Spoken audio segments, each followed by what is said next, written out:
Assalamualaikum warahmatullahi wabarakatuh. Halo Sobat Komunikan, perkenalkan nama saya Muhammad Hadi. Saya mahasiswa program studi ilmu komunikasi Stisi Bidang Mandiri Sukabumi.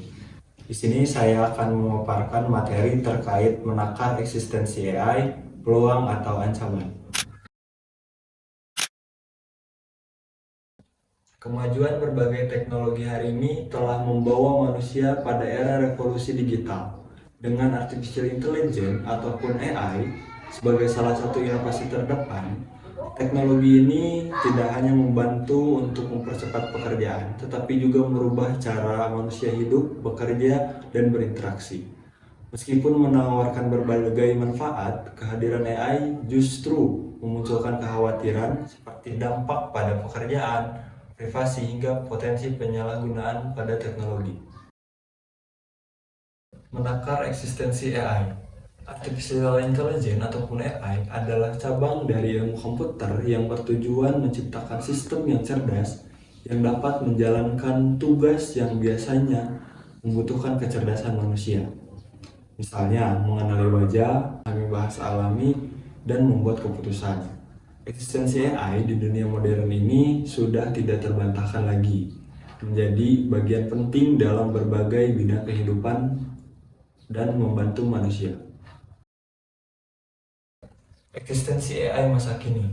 AI telah menjadi bagian dari kehidupan modern dan mendukung berbagai aktivitas, antara lain yang pertama, otomatisasi tugas rutin. Contohnya, pekerjaan robot di pabrik, chatbot pelayanan, dan yang kedua, keputusan berbasis data. Contohnya, analisis pada pasar, perusahaan, ataupun prediksi cuaca oleh badan meteorologi. Dan yang ketiga, pengalaman personal. Contohnya, rekomendasi konten pada YouTube, Netflix, Instagram, dan berbagai platform media sosial lainnya. Terus yang keempat, inovasi kesehatan. Contohnya, diagnosis penyakit hari ini menggunakan algoritma berbasis machine learning. Dan pada pendidikan juga hari ini telah menggunakan teknologi AI. Selanjutnya, peluang yang ditawarkan AI. AI memiliki potensi besar untuk membawa manfaat dalam berbagai aspek kehidupan manusia. Beberapa peluang utama, yang pertama adalah meningkatkan efisiensi dan produktivitas. AI memungkinkan otomatisasi berbagai tugas rutin dan menghemat waktu serta biaya. Contohnya, pada penerapan robot di lini produksi pabrik atau layanan chatbot dalam layanan pelanggan. Yang kedua, mendorong inovasi teknologi. AI memberikan kemampuan analisis dasar yang membuka peluang inovasi di berbagai bidang seperti medis, teknologi keuangan, dan transportasi. Contohnya, AI hari ini digunakan dalam mendiagnosis penyakit berdasarkan analisis data medis, serta AI juga ditanamkan pada industri transportasi seperti mobil canggih dan lain sebagainya. Yang ketiga, optimalisasi sumber daya.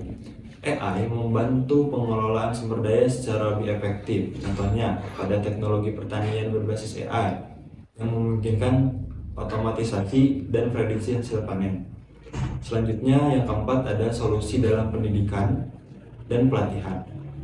Dengan teknologi pembelajaran adaptif, AI memberikan pengalaman pendidikan yang personal dan sesuai dengan kebutuhan individu. Contohnya, aplikasi pendidikan yang hari ini banyak hadir untuk membantu pembelajaran. Yang kelima, peningkatan keamanan dan keselamatan. AI dapat mendeteksi ancaman cyber, memprediksi kejadian kriminal, dan meningkatkan keamanan umum. Contohnya, sistem keamanan berbasis pengenalan wajah ataupun analisis data untuk memprediksi kejahatan. Ancaman dan tantangan yang ditimbulkan oleh AI. Di sisi lain, AI juga menimbulkan sejumlah ancaman yang dapat berdampak serius jika tidak diantisipasi sejak awal. Yang pertama, dampak terhadap lapangan pekerjaan. Otomatisasi pekerjaan dapat menyebabkan pengangguran di sektor tertentu, terutama pekerjaan yang bersifat repetitif. Contohnya, penggantian tenaga kasir di pusat perbelanjaan dengan mesin pembayaran otomatis. Lalu yang kedua adalah penyalahgunaan teknologi. Teknologi AI berpotensi disalahgunakan seperti dalam pembuatan video deepfake, serangan cyber, ataupun propaganda digital yang menimbulkan hoax.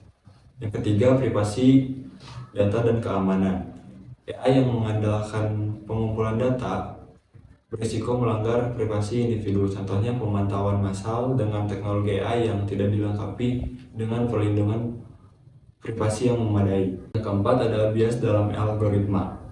Algoritma AI dapat memiliki bias yang menyebabkan ketidakadilan, terutama jika data yang dipergunakan tidak inklusif. Contohnya, sistem rekrutmen berbasis AI yang cenderung memilih kelompok tertentu karena bias data awal. Yang kelima adalah ketimpangan ekonomi dan teknologi. Negara atau perusahaan dengan akses yang lebih baik terhadap AI memiliki peluang lebih besar untuk memonopoli pasar, memperlebar kesenjangan sosial dan ekonomi. Menyikapi eksistensi AI. Untuk memastikan bahwa AI memberikan manfaat maksimal dan meminimalkan resikonya, langkah-langkah seperti berikut juga perlu untuk dilakukan. Yang pertama ada regulasi dan kebijakan yang ketat. Pemerintah dan lembaga internasional perlu merumuskan regulasi untuk penggunaan AI secara etis dan bertanggung jawab. Yang kedua, pendidikan dan literasi teknologi. Masyarakat perlu diedukasi tentang penggunaan dan dampak AI agar lebih siap menghadapi perubahan akibat dari teknologi ini. Lalu yang ketiga ada kolaborasi antar sektor, publik dan swasta. Kolaborasi diperlukan untuk mengembangkan AI yang lebih adil dan bermanfaat bagi semua pihak. Lalu yang kelima, pemanfaatan AI untuk pembangunan berkelanjutan.